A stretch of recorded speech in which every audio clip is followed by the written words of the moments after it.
What's up, everyone? Welcome to Program Your Remote. Today I'm going to show you how to get into your Chevy Blazer if your key fob dies. Whether that be a dead battery or some other issue, I'm going to show you how you can still get your Blazer open and started. So I've taken the battery out of this key fob here to demonstrate. As you can see, none of the buttons are working and our vehicle's locked. So the first thing we want to do is remove the emergency key from the bottom of our key fob. That's done by pressing this button. That's going to allow it to slide out. Now we're going to use this emergency key to remove this cap on the driver's door. If we look underneath, we're going to see this slot right here.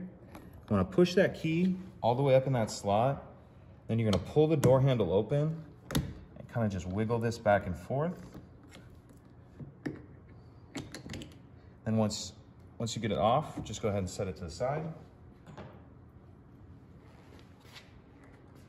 Now we're going to put the key in there. And we're going to turn it once to the left to unlock it. Now, before we open the door, I want you to realize that as soon as we open the door, the alarm's going to start going off. How we're going to stop the alarm from going off is to start the vehicle. How we're going to start the vehicle with the dead key fob is we're going to place the key fob in the front cup holder with the buttons facing up, and then we'll be able to start it as normal. I'm going to show all this to you. I'm just going to be going kind of quickly, so I want you to be aware of what we're going to do. Okay, so our door is open.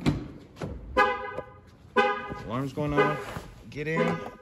Put your key fob in there like that, and then start it as you normally would. So that's it. Pretty simple. If you have any questions, please let me know. If you could take a second to like and subscribe, it helps us out, and I'd appreciate it. Thank you.